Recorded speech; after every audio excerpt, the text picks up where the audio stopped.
أشهد أن لا إله إلا الله وحده لا شريك له وأشهد أن محمدا عبده ورسوله أما بعد فأعوذ بالله من الشيطان الرجيم بسم الله الرحمن الرحيم الحمد لله رب العالمين الرحمن الرحيم مالك يوم الدين إياك نعبد وإياك نستعين اهدنا الصراط المستقيم صراط الذين أنعمت عليهم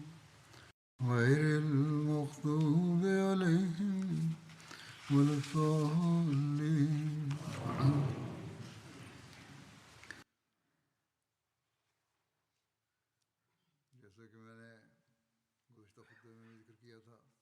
Wie ich bereits in der letzten Freitagsansprache erwähnt habe, sprach Muslim Anho auch über die Zustände während der Grabenschlacht. Die Einzelheiten lauten wie folgt. Hazrat Muslim sagt, da ein Großteil Medinas durch den Graben geschützt war und der restliche Bereich durch Hügel, solide Häuser und Gärten gesichert war, war es dem fremdlichen Heer nicht möglich, einen plötzlichen Angriff zu starten.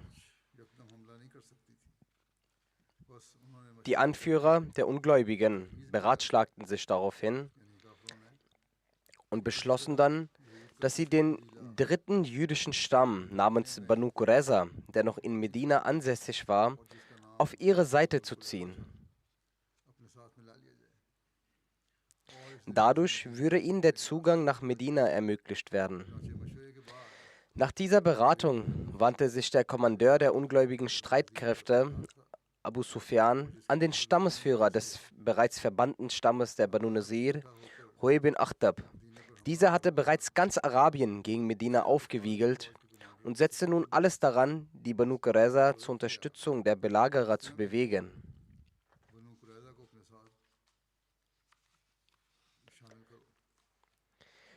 Huay bin Akhtab begab sich daraufhin zur Festung der Banu Qurayza, um ihre Stammesführer zu treffen. Zunächst lehnten diese ein Treffen mit ihm ab. Doch Huay überzeugte sie, indem er ihnen erklärte, dass ganz Arabien sich versammelt habe, um die Muslime zu vernichten und dass diese Stadt unmöglich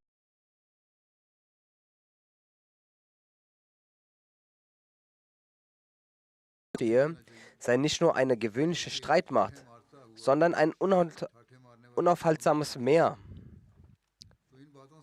Mit diesen Worten gelang es ihm, die Banu Qurayza zum Verrat und zum Bruch ihres Vertrages mit den Muslimen zu bewegen.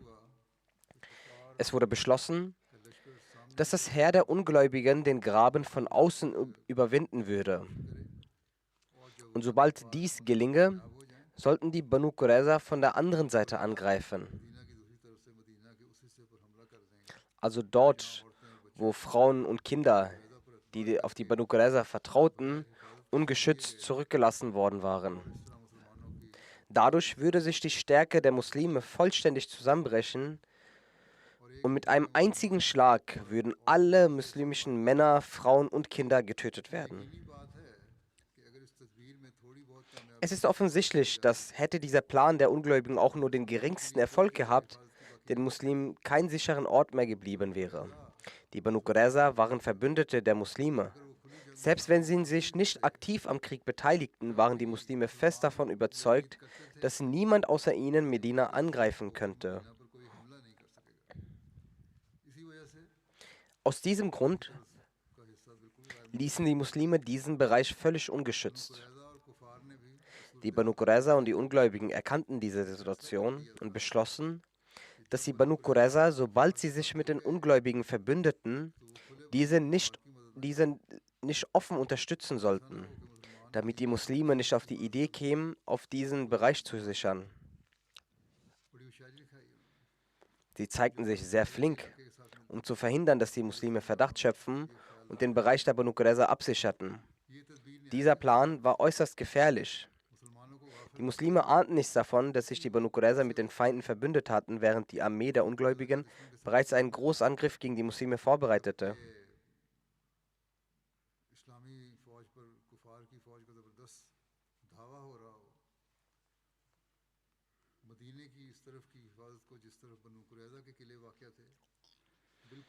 Eine Absicherung des Bereiches Medinas, in dem sich die Festung der Banu Qurayza befanden, war praktisch unmöglich.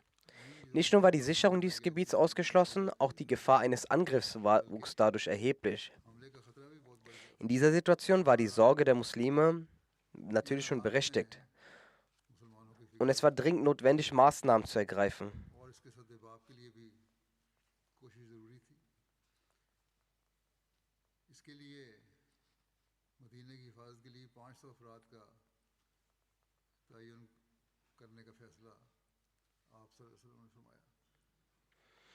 Eine Absicherung des Bereiches war wie gesagt unmöglich. Der heilige Prophet entschied daher, 500 Muslime auszuwählen, um die Sicherheit Medinas zu gewährleisten. Historiker sagen hierzu, als die Muslime vom Vertragsbruch der Banu Qurayza erfuhren, stieg ihre Furcht und sie begannen sich um ihre Frauen und Kinder zu fürchten. Ihr Zustand wurde, so wie es Allah sagt, Isja'ukum min fawqikum wa min asfala minkum wa idha zaghatil absaru wa balagatil qulubu wa balagatil qulubul hanajira wa tazunnuna billahi zanuna.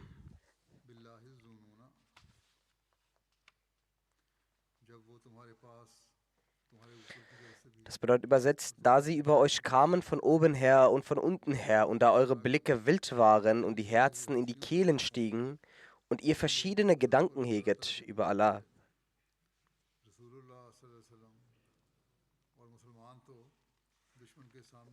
Der heilige Prophet Sassam und die Muslime standen dem Feind gegenüber und konnten ihre Position nicht verlassen. Abwechselnd bewachten sie verschiedene Stellen des Grabens.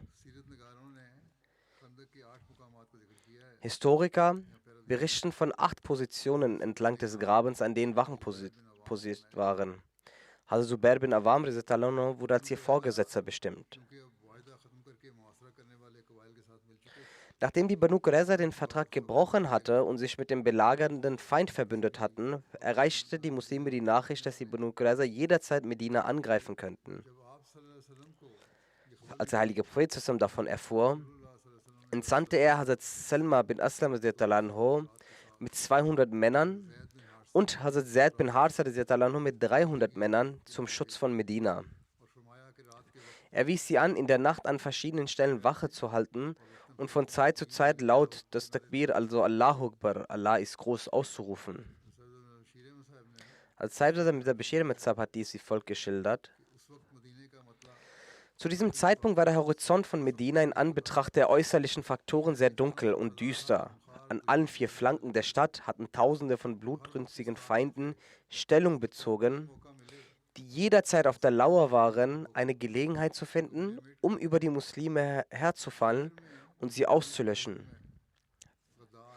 Im Inneren der Stadt, in unmittelbarer Nähe der Muslime, befanden sich die verräterischen Banu Qurayza, die mit Hunderten von bewaffneten jungen Männern nicht weniger als eine eigene schlagkräftige Armee darstellten.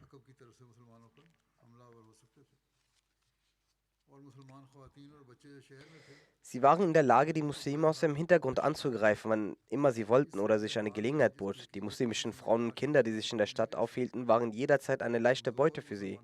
Infolge dieser Situation, die keinen verständigen Menschen verborgen bleiben kann, verbreiteten sich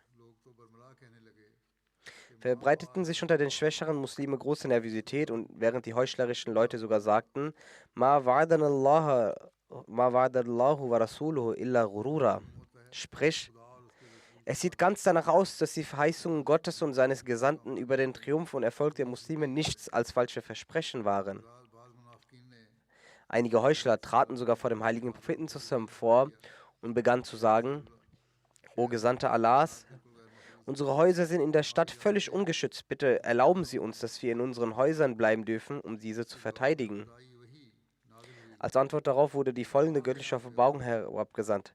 وَمَا بِعَوْرَةٍ إِن يُرِيدُونَ إِلَّا فِرَارًا.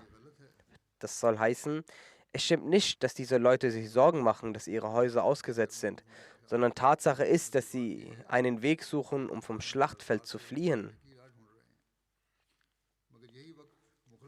Doch genau dieser Moment war für die aufrichtigen Muslime eine Gelegenheit, ihren Glauben zu Ausdruck zu bringen, so sagt der Koran. وَلَمَّا رَأَى الْمُؤْمِنُونَ الْأَحْزَابَ قَالُوا هَذَا مَا وَعَدَنَا اللَّهُ وَرَسُولُهُ وَصَدَقَ اللَّهُ وَرَسُولُهُ وَمَا زَادَهُمْ إِلَّا إِيمَانًا وَتَسْلِيمًا. In anderen Worten, als die Gläubigen dieses Heer der Ungläubigen sahen, da sprachen sie: Das alles entspricht den Verheißungen Allahs und seines Gesandten. Und Allah und sein Gesandter sprechen sicherlich die Wahrheit. Und so mehrte auch dieser Angriff sie nur an Glauben und Ergebung. Gleichzeitig realisierten jedoch auch alle auch die kritische Lage und den bedrohlichen Aspekt der Umstände, in denen sie sich befanden. Allah sagt hierzu: إِذْ جَاءُوكُم مِّن فَوْقِكُمْ وَمِنْ أَسْفَلَ مِنْكُمْ وَإِذْ زَاغَتِ الْأَبْصَارُ وَبَلَغَتِ الْقُلُوبُ الْحَنَاجِرَ وَتَظُنُّونَ بِاللَّهِ الظُّنُونَ.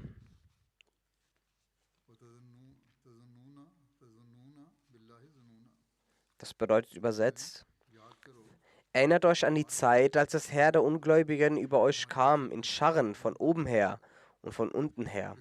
Und da eure Blicke vor Unruhe wild waren und die Herzen in die Kehlen stiegen und ihr über Allah verschiedene Gedanken zu hegen begannt, jeder auf seine Weise. Jene Zeit war fürwahr eine Zeit der schweren Prüfung für die Gläubigen, und sie wurden erschüttert in heftiger Erschütterung. Wie sollte diese kleine Gruppe der Muslime, unter denen sich auch einige von schwächerer Verfassung und Heuchler befanden, in einer so gefährlichen Zeit noch antreten? Sie verfügten nicht einmal über genügend Männer, um an weniger sicheren Standorten adäquat Wache halten zu können. Folglich zermüdete dieser harte Dienst bei Tag und Nacht die Muslime. Andererseits war es wegen des Verrats der Banu Qurayza notwendig, auch die Sicherheit in den Straßen und Gassen der Stadt zu stärken, damit die Frauen und Kinder geschützt werden konnten. Die ungläubigen Soldaten schöpften alle Möglichkeiten aus, um die Muslime zu bedrängen. Manchmal versammelten sie sich an einen schwächeren Punkt und starteten einen Angriff, sodass die Muslime gezwungen waren, sich zur Verteidigung dorthin zu bewegen. Dann lenkten die Ungläubigen ihre Angriffe sofort um und drängten auf einen anderen Punkt, und die armen Muslime eilten in diese Richtung. Bei anderen Gelegenheiten griffen sie an 2 oder 3 Punkten gleichzeitig an, in denen Folge, dass die muslimischen Streitkraft in kleinere Teile sich zersplitterte. Manchmal nahm der Verlauf der Ereignisse einen äußerst heiklen Charakter an, sodass die ungläubige Armee von den Schwachstellen profitierend fast in die Stadt eindrang. Diese Angriffe wurden von den Muslimen in der Regel mit Pfeilen abgewehrt. Eine Strategie der ungläubigen Soldaten bestand jedoch manchmal darin, dass ein Kontingent die Muslime mit Pfeilen beschoss, um sie zurückzuhalten, während ein anderes Kontingent eine schwächere Stelle des Grabens stürmte, um einen Generalangriff startete, um zu versuchen, den Graben zu überwinden. Diese Art der Kriegsführung wurde von morgens bis abends und manchmal sogar in Teilen der Nacht fortlaufend betrieben. In der Geschichte wird auch geschildert, dass der heilige Prophet sich von den Gefährten und konkret den Gefährten den Ansar beraten ließ, ob man eine Verständigung mit dem Stamm Ghatfan anstreben sollte. Die Einzelheiten hierzu lauten, also Mirza Bashir Ahmad Sahib schreibt es wie folgt: Diese Tage waren für die Muslime von großer Qual, Sorge und Gefahr. Je länger die Belagerung andauerte, umso mehr schwand die Widerstandskraft der Muslime, und obwohl ihre Herzen mit Glauben und Aufrichtigkeit erfüllt waren, wurden ihre Körper, die nach dem Gesetz der physischen Faktoren arbeiten, immer schwächer. Als der heilige Prophet diesen Zustand beobachtete, rief er die beiden Häuptlinge der Ansar, Sa'd bin Muaz und Sa'd bin Ubadah, zu sich und fragte sie nach Rat, was unter diesen Umständen vorgenommen werden sollte. Der heilige Prophet schlug sogar vor: Wenn ihr einverstanden seid, ist es auch möglich, dass wir dem Stamm Ghatfan einen Teil der Einnahmen Medinas überlassen, sodass dieser Krieg abgewendet werden kann. Saad bin Muaz und Saad bin Ubadah sagten beide einstimmig: O Gesandter Allahs, sallam, wenn ihr in dieser Hinsicht eine göttliche Offenbarung erhalten habt, dann verneigen wir uns gehorsam vor euch. In diesem Falle sollten wir diesem Vorschlag mit Freuden nachkommen. Der heilige Prophet sallam, antwortete ihnen: Nein, nein, ich habe keine Offenbarung in dieser Angelegenheit erhalten. Ich mache diesen Vorschlag nur mit dem Gedanken an euren Leid unter den herrschenden Umständen.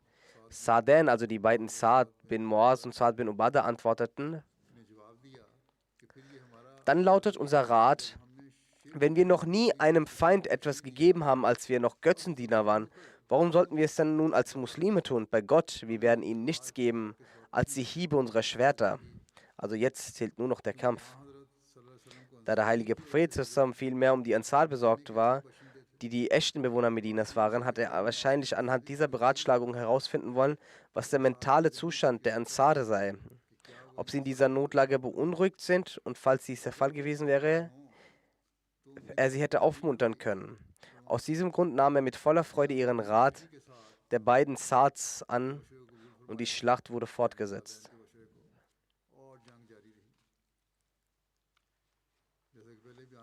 Wie zuvor erwähnt, hat der Graben zwar eine feste Verteidigungsanlage fungiert, doch dies bedeutet keineswegs, dass die Muslime vollkommen in Sicherheit und Frieden waren. Erstens befanden sich einige Heuchler und vor allem die kriegslustigen Mitglieder der Banu Qurayza innerhalb von Medina. Nachdem sie den Vertrag gebrochen hatten, standen sie als gefährlicher Feind den Muslimen gegenüber. Auf der anderen Seite gab es trotz des Grabens einige Stellen, an denen die Gefahr bestand, dass der Feind von dort angreifen und den Graben überwindend in die Stadt eindringen könne. Angesichts dieser besorgniserregenden Situation wurde an etlichen Stellen Wache gehalten. An jenen Wachposten war auch der heilige Prophet höchstpersönlich anwesend. Er selbst hielt Wache und motivierte dabei auch die Gefährten. Dieser ganze Dienst ging sowohl tagsüber vonstatten als auch nachts. Obendrein waren es in Medina eiskalte Nächte zu der Zeit. Hinzu kam noch die Problematik mit dem Hunger. Hazrat Aisha anha berichtet hierzu: Der heilige Prophet sallam ging bis zur Lücke am Graben, um Wache zu halten. Wenn er sallam die Kälte nicht mehr ertrug, kam er zu mir und wenn er seinen Körper wieder aufgewärmt hatte, ging er wieder zu dem Punkt am Graben, wo eine Lücke war und sagte: Ich befürchte, dass von hier jemand eindringen könnte.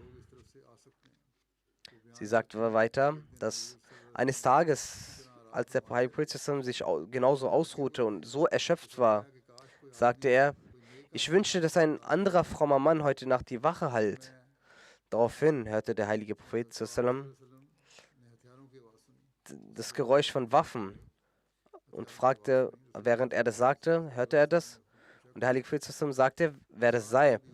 Saad bin Abi Waqas antwortete: O Prophet Allahs, ich bin Saad. Ich bin gekommen, um sie zu schützen und Wache zu halten. Der heilige Prophet sagte: Anstatt mich zu beschützen, geh an dieser Stelle des Grabens, der schwach ist, und schütze diese Stelle. Auch die Liebe und Hingabe der Gefährten zum heiligen Propheten war besonders. So sehr stellten sie sich bereit. Und auf der anderen Seite sehen wir, dass der heilige Prophet die Gefährten über sich selbst stellte. So mutig, dass er sich nicht um das eigene Leben kümmerte, sondern sich um die Bewohner Medinas sorgte. Dafür ist er fast überall selbst vor Ort gewesen. Und auch wenn er mal sich zum Ausruhen des Zelt begibt, so ist er die meiste Zeit dabei Allah um Hilfe bittend in der Niederwirfung. Also Salama anha berichtet: Ich war mit dem heiligen Propheten während der Zeit des Grabens vor Ort. Wir befanden uns in einer eisernen Kalt. In einer Nacht sah ich, dass der heilige Prophet aufstand und so lange betete, wie Allah es wollte. Also, dass er sehr lange redete, solange es für ihn möglich war. Dann ging er aus dem Zelt heraus, schaute sich um und sagte, ich hörte ihn sagen: Die Reiter der Ungläubigen versuchen, den Graben zu überwinden. Dann rief er Abad bin Bishr und er antwortete: Labbaik, ich bin zum Dienste anwesend. Und er kam. Der heilige Prophet fragte, ob noch jemand mit ihm sei. Er sagte: Ja, mit mir sind einige meiner Freunde und sie bewachen ihr Zelt. Der heilige Prophet sagte: Nimm deine Freunde mit und kontrolliere den Graben. Die Reiter der Ungläubigen reiten um den Graben und haben vor, in eurer Unachtsamkeit ihn anzugreifen. Dann sagte der Heilige Prophet sallam, Allahumma fatwa anna sharrahum, wansurna alayhim, aghlibhum, fala yaghlibuhum illa ahada. O Allah, entferne ihre Boshaftigkeit von uns und unterstütze uns gegen sie und bezwinge sie. Außer dir kann keiner sie bezwingen. Abad ging mit seinen Freunden und Abu Sufyan bin Harb patrouillierte mit seinen Anhängern um eine enge Stelle des Grabens. Die Muslime erkannten sie und warfen Steine und schossen Pfeile auf sie, wodurch sie zurückkehrten. Also der Feind entfernte sich von dort. Abad berichtet, dass ich zurück zum heiligen Propheten zusammenkehrte. Ich sah, dass der heilige Prophet das Gebet verrichtete. Ich berichtete dem Propheten zusammen über diesen Vorfall. Als Salma berichtet, dass möge Allah Erbarmen mit Abad bin Bishr haben. Er war von jenen Gefährten, jener, der sich am häufigsten in der Nähe des Zeltes des heiligen Propheten zusammen befand und das Zelt bewachte. Also Muslim berichtet, dass der Mut und das Wohlergehen der Muslime für den Propheten zusammen so war, dass er zusammen in den kalten Nächten aufstand und den Graben bewachte. Hazrat Aisha berichtet, dass er während der Wache erschöpfte und durch die Kälte fror. Er kehrte zurück, legte sich für eine kurze Zeit eingehüllt hin. Doch sobald sich der Körper wieder erwärmt hatte, ging er wieder an die Ecken des Grabens zurück. Durch das häufige Aufstehen war der Prophet eines Tages völlig benebelt und sagte, wenn es doch nur einen frommen Muslim geben könnte, dann könnte ich in Ruhe schlafen. Von draußen hörte er währenddessen die Stimme von Sa'd bin Waqqas. Der heilige Prophet fragte ihn, wieso er gekommen sei. Er antwortete, ich bin gekommen, um sie zu beschützen. Daraufhin sagte der heilige Prophet, ich brauche keinen Schutz. Gehe an jene Stelle des Grabens, an der die Kante eingebrochen ist, und bewache diese, damit die Muslime beschützt bleiben. So ging Sa'd zu dieser Stelle, um sie zu bewachen, und der Prophet zusammen schlief ein. Es ist erstaunlich, dass als der Prophet zusammen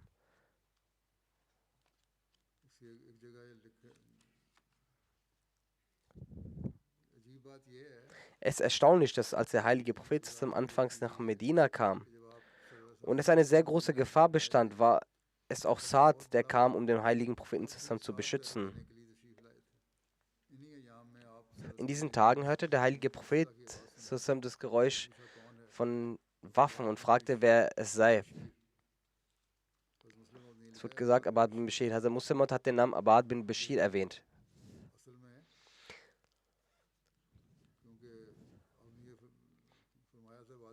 Dieser Name wurde in Anwar al-Ulum Band 20 erwähnt, aber in Anwar al-Ulum wurde dieser Paragraph aus Sirat Halwiya zitiert.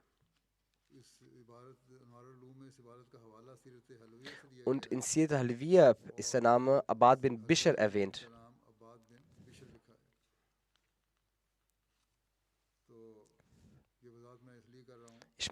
Ich erläutere dies deshalb, weil mir einige Personen im Nachhinein schreiben, dass es an einer Stelle auf diese Weise erwähnt ist, aber sie haben es anders berichtet. Was ist nun die richtige Quelle? Somit ist der richtige Name Abad bin Bishr. Es kann sein, dass es von Hazrat Muslim aus Versehen falsch zitiert wurde. Also Muslim oder schreibt, dass Abad bin Bishr antwortete, ich bin es. Abad bin Bishr hat es gesagt. Daraufhin sagte der heilige Prophet, ist doch noch jemand mit dir? Er antwortete, eine Gruppe der Gefährten ist noch mit mir. Wir sind gekommen, um über ihr Zelt zu wachen.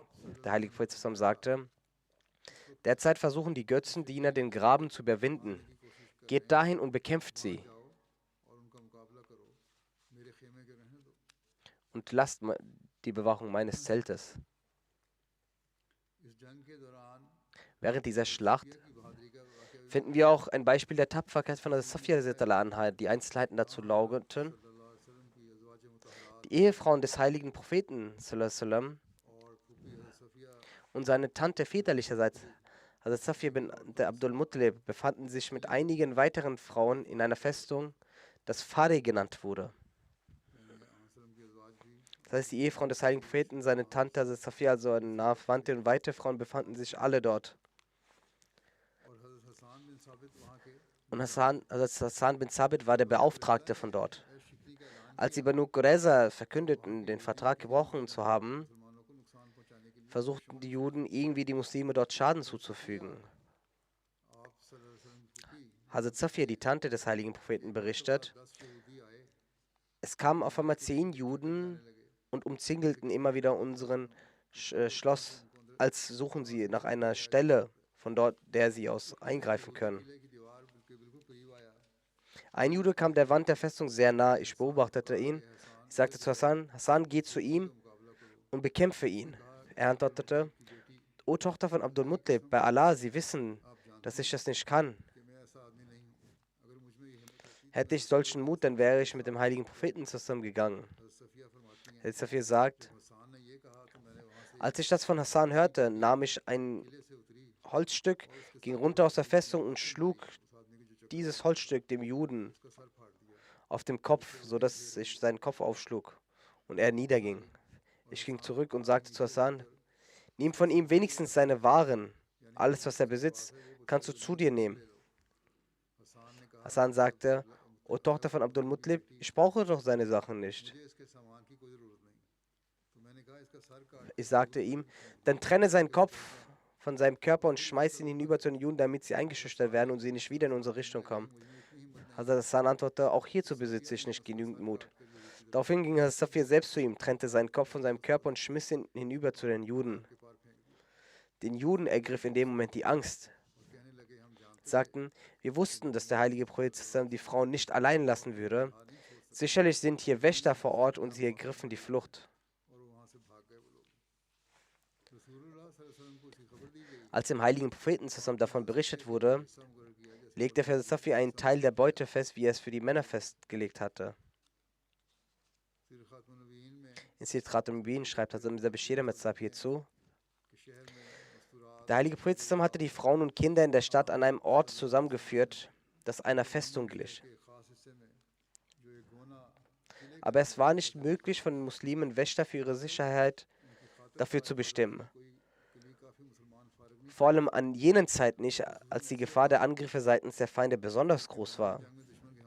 In diesen Zeiten waren die Frauen und Kinder ganz auf sich allein gestellt. Nur solche Männer wurden als Wachen dort stationiert, die aus irgendeinem Grund nicht in der Lage waren, an der Schlacht teilzunehmen. Die Juden schlugen vor, einen dieser Orte, wo sich Frauen und Kinder versammelt hatten, während solch einem Zeitpunkt anzugreifen. Zu diesem Zweck schickten sie einen Spion vor.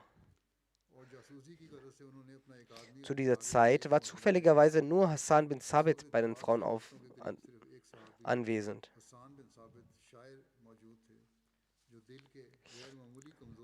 Er war ein Dichter gewesen, aber war aufgrund einer Herzschwäche nicht an der Schlacht beteiligt.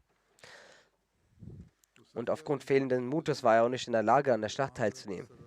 Als die Frauen diesen verdächtigen Spion sahen, wie er versuchte, sie auszuspionieren, sagte Hazrat Safia zu Hassan, diese Person gehört zu den Juden, er versucht uns auszuspionieren. Töte ihn, damit er nicht zurückkehren kann und ein größeres Übel voranstanden kann. Aber Hassan fehlte der Mut, woraufhin Hazrat Safia ihn selbst bekämpfte und tötete. Es war auch ihre Idee, diesen Juden zu köpfen und seinen Kopf hinüber zu den anderen Juden zu schmeißen, damit sie es sich nicht wagen, die muslimischen Frauen anzugreifen und damit sie denken, dass an diesem Ort viele muslimische Männer als Wächter vorhanden sind. Dieser Plan ging auf und die Juden kehrten verschmäht zurück.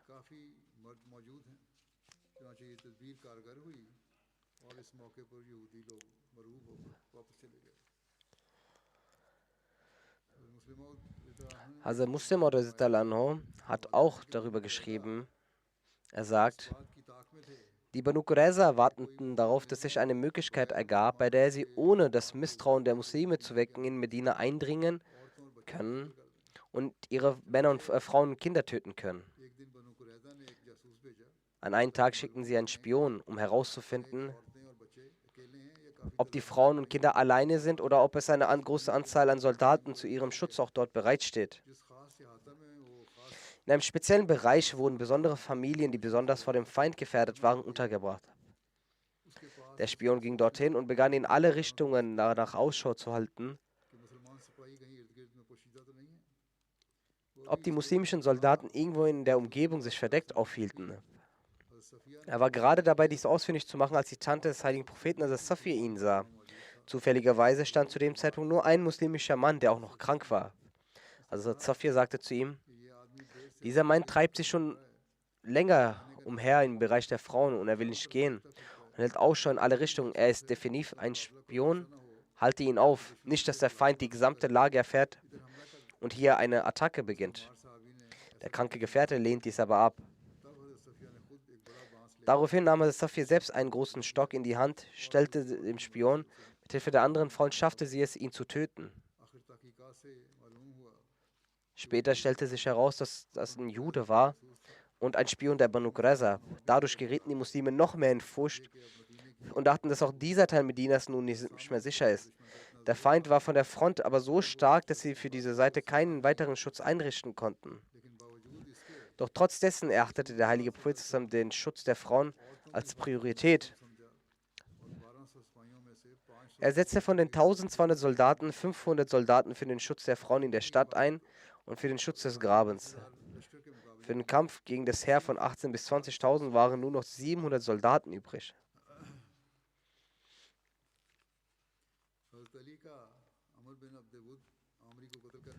Die Begebenheiten von der Tötung von Amr bin Wud durch Hazrat Ali wird folgendermaßen beschrieben.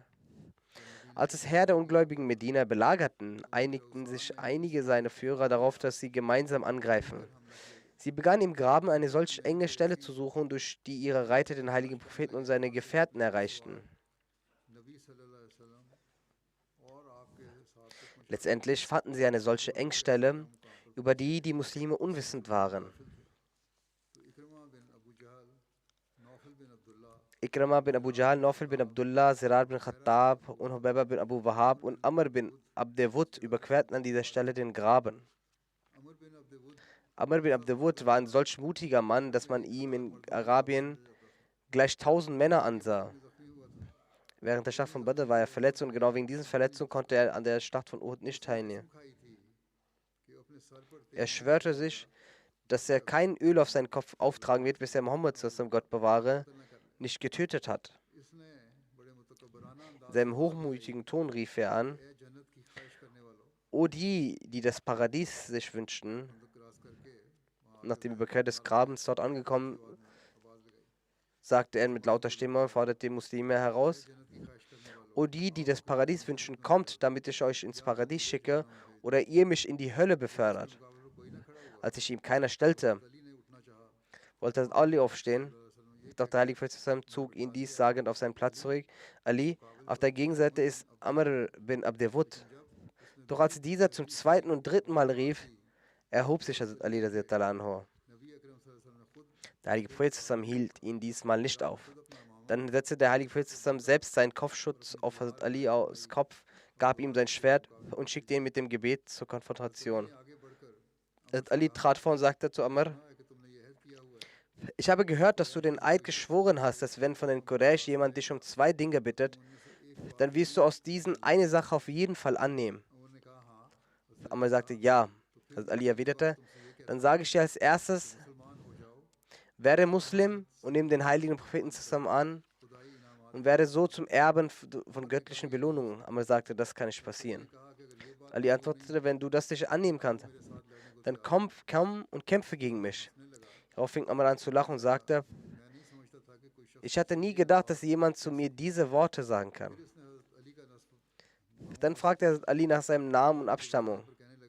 Auf seine Vorstellung erwiderte er: Dein Vater war mein Freund. Gehe deshalb zurück und schick jemand Älteres, Neffe. Er sagte zu Hazrat Ali: Neffe, du bist noch ein Kind. Ich möchte dein Blut nicht vergießen. Schick jemanden von deinen Älteren. Und Ali sagte: Du möchtest mein Blut nicht vergießen, doch ich kann es nicht abwarten, dein Blut zu vergießen. Hierauf sprang Amr, geblendet in seinem Zorn, von seinem Pferd herab, schnitt seinem Pferd die Füße ab und warf ihn zu Boden. Er tötete also sein eigenes Pferd, kam auf den Boden zum Kämpfen. Dann schritt er irrsinnig wie ein aufflammendes Feuer auf Ali zu und schlug mit einem solch großer Wucht auf Ali mit dem Schwert ein, dass dieses seinen Schild zertrümmerte und seine Stirn traf und ihn stark verletzte. Doch gleichzeitig griff Hazrat Ali Allahu Akbar, Allah ist der Größte rufend, so an, dass der Feind sich versuchte zu verteidigen. Und Hazrat Alis Schwert ihn von den Schultern bis nach unten durchschnitt. Amr fiel zappelnd zu Boden und starb.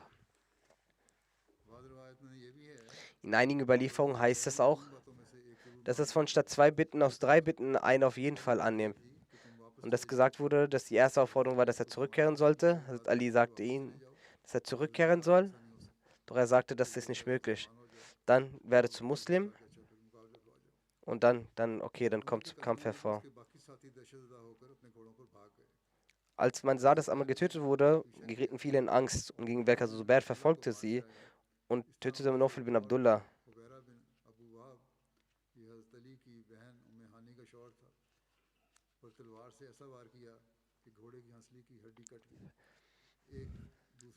Hubab warf sogar sein Kettenhemd ab, obwohl Hubab als bester Reiter der Quraysh angesehen wurde.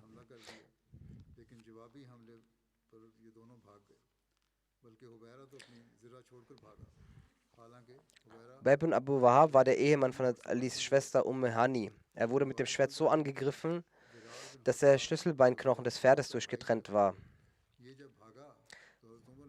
Entsprechend einer Überlieferung heißt es, dass als Sirar bin Khattab, der Bruder von Umar war, flog, folgte Umar ihm. Sirar blieb plötzlich stehen und wollte gerade mit seinem Schwert Umar angreifen, als er stehen blieb und ihn nicht angriff. Er sagte zu Umar, Umar, merke mir dir diesen Gefallen, dass ich dich nicht angegriffen habe.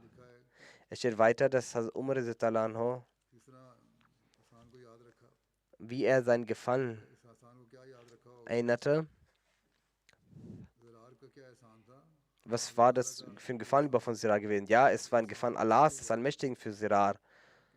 Und vielleicht wurden die Gebete von Umar erhört, dass eben genau dieser Sirar den Islam annahm und dann an islamischen Schlachten vollstens teilnahm und viele Tapferkeiten zeigte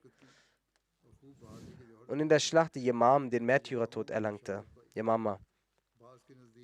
Laut einigen hat er keinen Märtyrertod erlangt, sondern er lebte eine lange Zeit und starb im Zustand des Islam.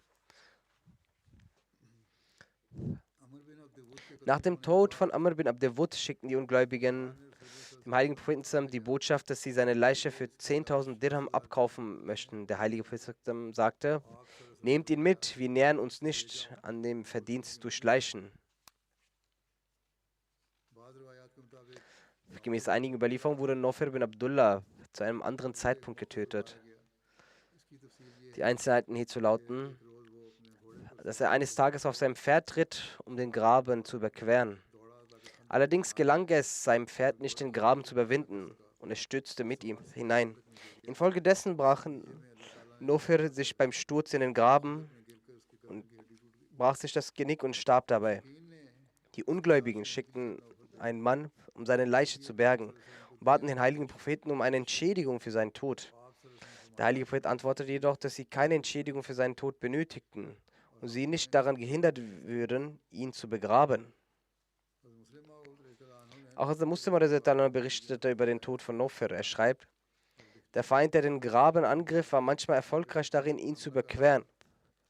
Eines Tages schafften es einige hochrangige Generäle der Kuffar, den Graben zu überqueren und erreichten die andere Seite. Die Muslime griffen sie jedoch so stark an, dass sie keine andere Wahl hatten, als sich zurückzuziehen. Zu diesem Zeitpunkt überquerte auch ein sehr wohlhabender Mann unter den Kuffar namens Nofil den Graben und wurde dabei getötet. Nofil war so wohlhabend, dass die Kuffar befürchteten, sie könnten sich in ganz Arabien nicht mehr blicken lassen, falls seine Leiche entehrt würde. Daher übermittelten sie dem heiligen Propheten zusammen die Botschaft, dass sie bereit wären, ihm 10.000 Dirham zu zahlen, wenn er die Leiche freigebe. Sie dachten, dass die Muslime, so wie bei der Schlacht von Uhud, als die Ohren und Nase des Onkels des heiligen Propheten verstümmelt wurden, dies auch tun würden, um ihre Feinde zu demütigen.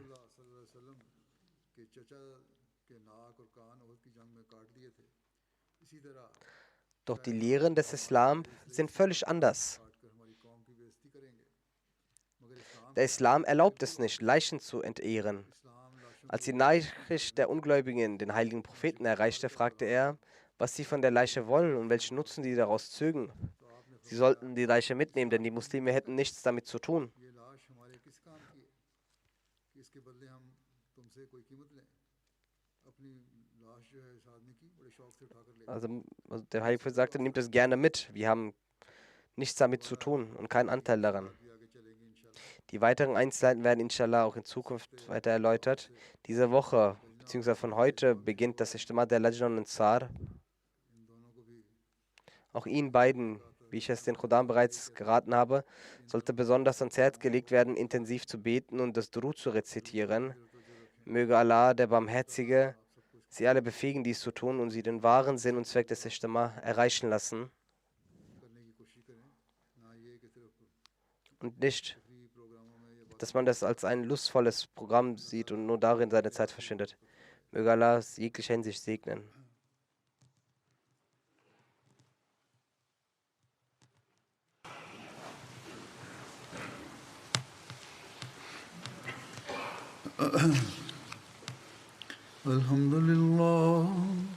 الحمد لله نحمده ونستعينه ونستغفره ونؤمن به ونتوكل عليه ونعوذ بالله من شرور أنفسنا ومن سيئات أعمالنا من يهده الله فلا مضل له ومن يضلل فلا هادي له ونشهد أن لا إله إلا الله ونشهد أن محمدا عبده ورسوله